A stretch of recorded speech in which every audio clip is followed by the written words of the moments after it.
देखिए किस प्रकार से, ये देखिए यहाँ पे, देखिए यहाँ पे किस संघर्ष हमारा जारी रहेगा।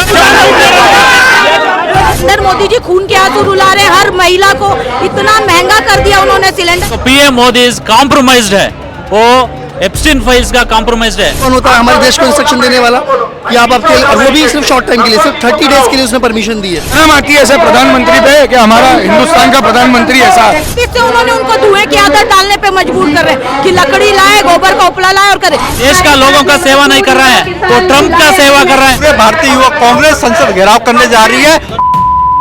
अभी हमारी मौजूदगी है दिल्ली के जंतर मंदिर पे और देख पा रहे हैं यहाँ पे भारी संख्या में यहाँ पर कांग्रेस के युवा कार्यकर्ता यहाँ पे प्रोटेस्ट कर रहे हैं।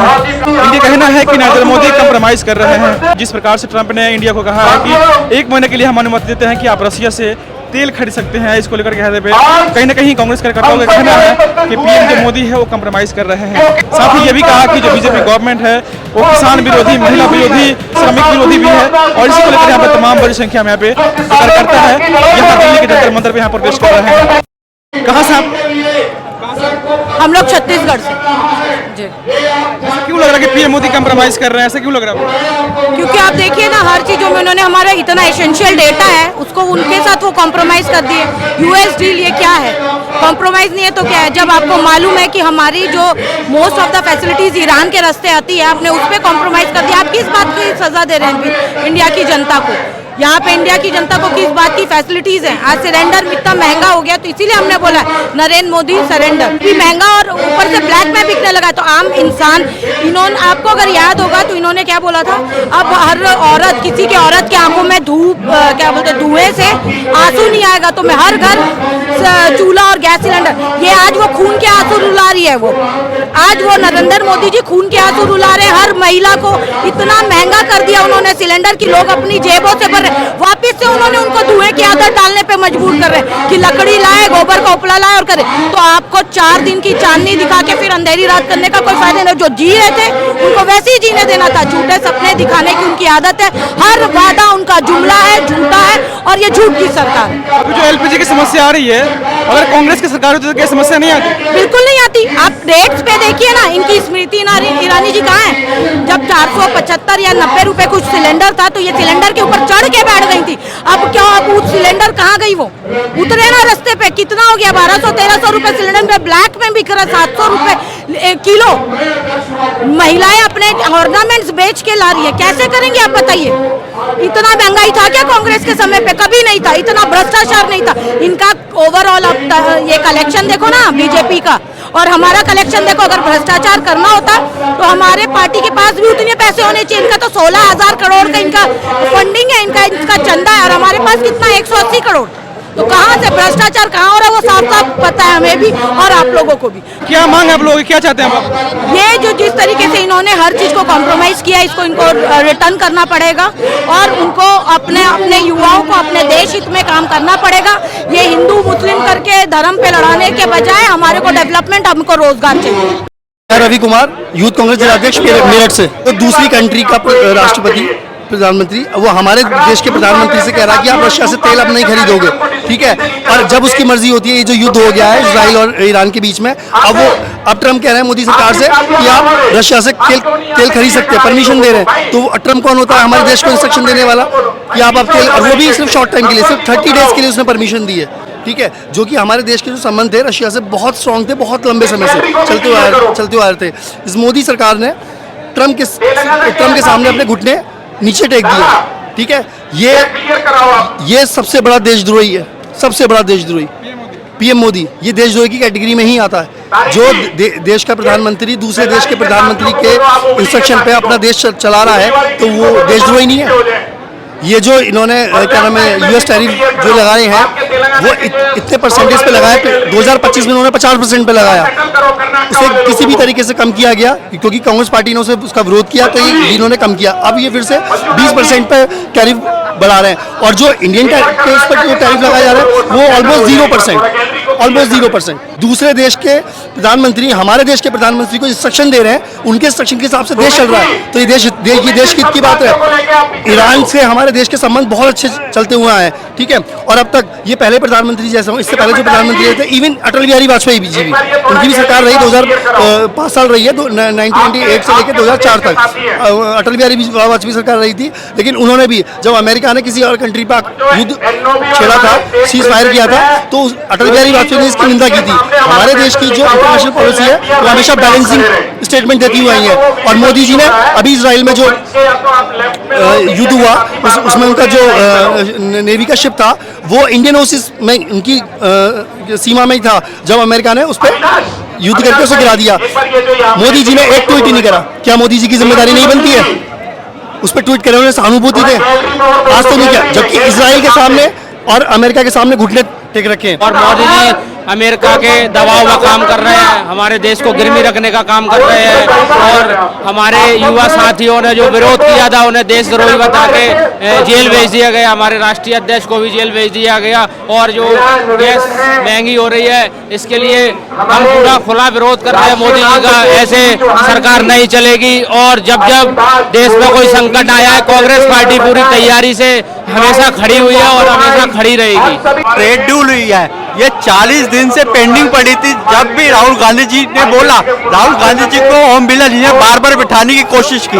और जब राहुल गांधी जी बोल रहे थे कि ये ट्रेड डील नहीं होनी चाहिए, तो मोदी जी ने छुपके से जाके ट्रेड डील साइन कर ली। और ये ट्रेड डील किसान विरोधी है। अपना जो एग्रीकल्चर सेक्टर था वो अमेरिका के खोलने के लिए, मतलब हमारा किसान जो जिसको आज तक अभी MSP नहीं मिल पा रही है, वो अमेरिका के ट्रेड डील से और मुसीबत में आ जाएगा। तो हमारी मांग है, जो हमारे युवा साथियों ने ऐसे मिनट उठाई कि ये भारत विरोधी डील वापस होनी चाहिए। और इसी संदर्भ में आज पूरे भारतीय युवा कांग्रेस संसद घेराव करने जा रही है उदय भानु जी के नेतृत्व में। अभी इंडिया यूएस ट्रेड डील से मोदी जी ने कॉम्प्रोमाइज किया। वो हमारा देश में बोलेगा जय जवान और जय किसान।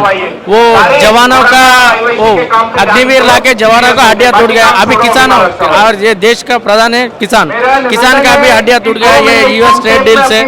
हम नहीं कॉम्प्रोमाइज है, मोदी जी तो कॉम्प्रोमाइज है, लेकिन हम इंडियन यूथ कांग्रेस हम नहीं कॉम्प्रोमाइज देंगे, हम ये से लड़ेंगे। इसीलिए हम हैदराबाद से यहाँ जंतर मंतर पहुँच के इसमें आंदोलन शांतिपूर्ण का आंदोलन कर रहे हैं। हमारे साथियों ने बिहार जेल जाकर अपना संघर्ष जो है उसे कहाँ से आप? यहाँ पर बताया है। मध्य प्रदेश। उसी के साथ साथ हमारे राष्ट्रीय क्यों लग रहा है कि पीएम मोदी कंप्रोमाइज कर रहे हैं? राष्ट्रीय अध्यक्ष को भी आपको क्यों लग रहा है ऐसा कि पीएम मोदी कंप्रोमाइज कर रहे हैं? सरकार ने देखिए, जेल पहुंचा दिया। हमारे देश का प्रधानमंत्री जेल गए ये मुद्दा पूरी तरह नहीं है। कॉम्प्रोमाइज है। मुद्दा ये कॉम्प्रोमाइज किस तरह है ट्रेड डील को रद्द कि करना ट्रेड डील पड़ेगा। जो किसानों के साथ जो होने वाले समय में पूरा भारत जानता है कि किसानों के साथ ही अत्याचार हो रहा है। और मोदी जी ट्रम्प से घबराए हुए हैं, डरे हुए हैं और टोटल तरीके से कॉम्प्रोमाइज है। और इसी के बीच क्या मांग क्या है? आमंत्रित करूंगी यूएस ट्रेड डील को रद्द किया जाए। और आज यूथ कांग्रेस दिल्ली में किसानों की हक की लड़ाई के लिए आज ये संसद घेराव कर रही है। एक गोरी चमड़ी वाला अमेरिका में बैठ के वो आपको गाइड कर रहा है कि आपको आपकी जिंदगी में क्या करना है, आपके देश के लिए क्या करना है। वो कौन होता है आपको गाइड करने वाला? आप इतना क्यों डर रहे हैं? एक प्रेसिडेंट है वो, आप उसको 56 अपना जो सीना दिखा रहे हैं तो उससे बोलिए कि मेरे डिसीजन में खुद लेने के लिए सक्षम हूँ, मेरा देश और मेरे लोग हम लेने के लिए सक्षम है। वो एप्स्टीन फाइल के सिर्फ एक तुच्छे से नाम के पीछे आज हमारे ट्रेड डील कर दी और किसानों के पेट में छुरा मार के पूरा उनका सर्वनाश कर दिया, उनकी हत्या करी गई है। एंड बेसिक इनका जो एजेंडा है वो यही रहेगा आप कि पूरे देश में किसान कुछ कमा नहीं पाए। पहले ही उसको MSP नहीं मिल रहा है, पहले उसको उसका पैसा नहीं मिल पा रहा है पूरी तरीके से। ऊपर से आपने ये ट्रेड डील करके ये बताया है जनता को कि किसान तो मर ही रहा है, आम जन अलग मरेगा। अभी गैस की जो शॉर्टेज पे आपने बात करी, गैस की शॉर्टेज आज देश में, मैं उज्जैन से हूँ, आज उज्जैन में किलोमीटर के हिसाब से लाइन लग रही है। और देश में कई जगह की वीडियोस आ रही है कि किलोमीटर के हिसाब से लाइन लग रही है। पहले हमने देशबंदी देखी, नोटबंदी देखी, उसके बाद आज गैसबंदी पे देख रहे हैं और आगे जाके मोदी जी जाने क्या क्या दिखाएंगे। और हम देख रहे हैं, हमको शर्म आती है ऐसे प्रधानमंत्री पे कि हमारा हिंदुस्तान का प्रधानमंत्री ऐसा है। फिलहाल हमारी मांग यही है कि एलपीजी आप प्रोवाइड करवाइए, हमारे जो देश के लोग परेशान हो रहे हैं उनको ये चीजें प्रोवाइड करवाइए, ये ट्रेड डील को कैंसिल करिए। हम लोग तो कर्नाटका से आए हैं। एक्चुअली मोदी जी ने जो क्या कॉम्प्रोमाइज हुआ है, वो सोचते हैं कि यूथ कांग्रेस के लोगों को कंप्लेंट करने से, जेल में डालने से हम लोग डर जाते हैं करके। हम कितना डरते हैं उतना फिर से आगे हम आते हैं। तो ये आप आपको उनको मैसेज देना चाहते हैं कि हम तो नहीं डरने वाले हैं। ये तो हम देश बचाने के लिए, देश को न्याय दिलाने के लिए हमारा युवा कांग्रेस का वोट ऐसा ही सब जगह रहता है। देखो पीएम मोदी कॉम्प्रोमाइज्ड है, वो एप्स्टीन फाइल्स का कॉम्प्रोमाइज्ड है, वो चोर है। क्यों है वो? अभी वो पकड़ा गया है, चोर पकड़ा गया, इधर बात करने के लिए नहीं है। कहाँ पकड़े गए? एप्स्टीन फाइल्स में पकड़ा गया है। उसीलिए देखो जनसेव करने के लिए इधर नहीं आए आदमी। ये देश का लोगों का सेवा नहीं कर रहा है, वो ट्रंप का सेवा कर रहा है, अदानी का सेवा कर रहा है, अंबानी का सेवा कर रहा है। हमारा एक लीडर है राहुल गांधी, ये देश का लोगों का सेवा करने के लिए आए। उसीलिए आज ये दिन क्या है, प्रोटेस्ट कर रहा है। नेक्स्ट इससे बड़ा प्रोटेस्ट करेंगे। ये मोदी कॉम्प्रोमाइज है, देश के लिए काम करना है, ये हमारा आग्रह है। आपकी मांग क्या है? क्या चाहते हैं आप? हमारा युवा साथियों को अभी क्या है, ये देश का प्रॉब्लम क्या है, उसीलिए प्रोटेस्ट किया था उस दिन। वो दिन अरेस्ट करके हमारा नायक अध्यक्ष को प्रोटेस्ट करके तिहाड़ जेल में डाला था। अभी 5 आदमी के लिए नहीं रिलीज किया है। वो इस टाइम पे जल्दी के जल्दी रिलीज करना है, नहीं तो इससे बड़ा प्रोटेस्ट आने वाले दिन में करेंगे। मोदी ऑलवेज कॉम्प्रोमाइज था, लेकिन आज जो एप्स्टीन फाइल के जरिए से पता चला कि पब्लिक को के वो कॉम्प्रोमाइज है करके। 11 साल से राहुल गांधी बोल रहे थे कि ये कॉम्प्रोमाइज हर जगह है, आप पब्लिक बोलेंगे तो नाचेंगे, पब्लिक बोलेंगे तो हर जगह वो करेंगे। वैसा पिछली बार के इलेक्शन में बोले थे राहुल गांधी जी मोदी के लिए, लेकिन एप्स्टीन फाइल लाने के बाद पता चल गया कि ये कॉम्प्रोमाइज है करके। आप ग्राउंड पे देखिए, गैस की जो कतार खड़ी है, लाइन जो खड़े हैं, वो मोदी जी के घर से नहीं आता है, वो आके हमारे घरों पे जाता है। हम लोग जब पैसे देते हैं तो गैस आता है, हम लोग लाइन पर, और नोटबंदी पे लाइन पे खड़ा है, कोरोना के टाइम पे लाइन पे खड़े, आज गैस के टाइम पे लाइन पे खड़ा रहे। ये सिर्फ झूठ बोलते हैं। अभी इसी से पता चल जाता है कितने बड़े झूठे हैं करके।